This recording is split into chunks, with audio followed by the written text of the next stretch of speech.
Well, I was born right here in good old Sparkle City, Spartanburg, South Carolina.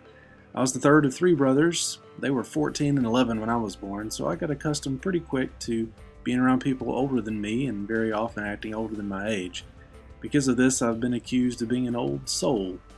While most of my friends went to high school and the graduating classes of the hundreds, I went to a small private school from kindergarten through high school. I was in a graduating class of 7. As far as what's on the outside that most people can see first, what I usually get told is that I have somewhat of a poker face. My expressions never really seem to change a whole lot, whether I'm angry, mad, sad, glad, whatever it is, I've got the same sort of face on. I kind of like it this way. This way I can process and give off only the reactions that I want to. Because of this though, and there's not a whole lot going on the outside, I very often am accused of being sort of white bread. Not a whole lot of excitement, not a whole lot of action going on around me. But if that's the trade-off, I'm okay with that.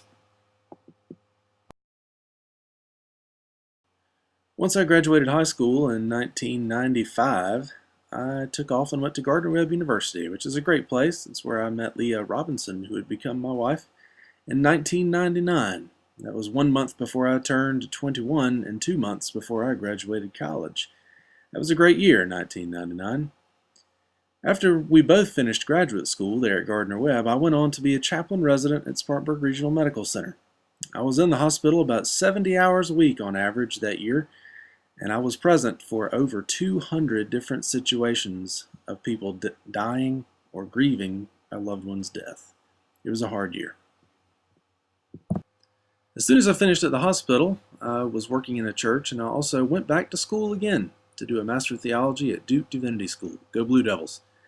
Proud of having been there. I was honored to get to be the Westbrook Scholar there for my year of study. I have 2 daughters, ages 9 and 6 right now, and I'm extraordinarily proud of them. I take my role as a father very seriously. Every night I read the Bible to them, then we pray, and then I actually read them excellent literature so that they can go to sleep hearing something really good. Very often it's something from the 2 authors you see here, either J.R.R. Tolkien or C.S. Lewis, or someone who really knows how to put a story together, something to really educate the mind, push the imagination, and make them better people. Because I'm such an introvert, people usually don't get to know what's most important to me until they get to know me a little bit better. I've been a Christian for 30 years, and that's something that's very important to me. But I don't wear it on my sleeve. I don't tell everyone about it right away. I don't use it as a weapon or something to beat people over the head with. I just go about living my life the way I'm supposed to. I'm also a movie snob. I enjoy sitting around talking about screenplays and typecasting and musical scores and plot development, how a movie could have been better, comparing it to other movies. I enjoy that type of thing. I'm kind of a snob about it. I've been blessed to get to do a fair amount of traveling in my life. In 1994, I went to the Dominican Republic to Santo Domingo. The year after my freshman year of college, I got to go to Hong Kong, where I was actually detained in a crossing there for smuggling Bibles. Got to go to Greece before my senior year of college. Enjoyed that. Edinburgh, Scotland also in 2007, where I got to see some of the historical sites where a lot of the movie Braveheart was based on. I've been blessed with a couple of great friends over the course of my life. The first one, of course, is my wife, but the other one you see here is Friar Dixon. He and I have been friends for 30 years. We've each been in the other's weddings. We've done a lot of stuff together, been through a lot. I'm also a big fan of music. Here, have a listen. No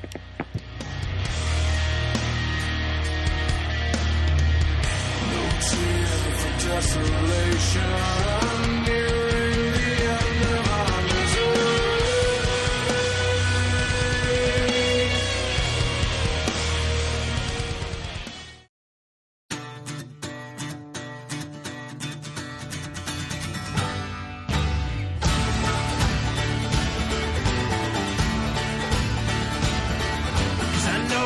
Time has numbered my days, and I'll go along with everything you say.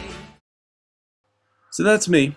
I've gotten to work with some great students over these last few years, and I enjoy working with the ones who are coming in now.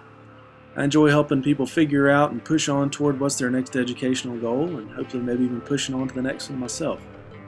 I love my family. I I take my role as a disciple and as a husband and as a father very seriously. I look forward to getting to know you better.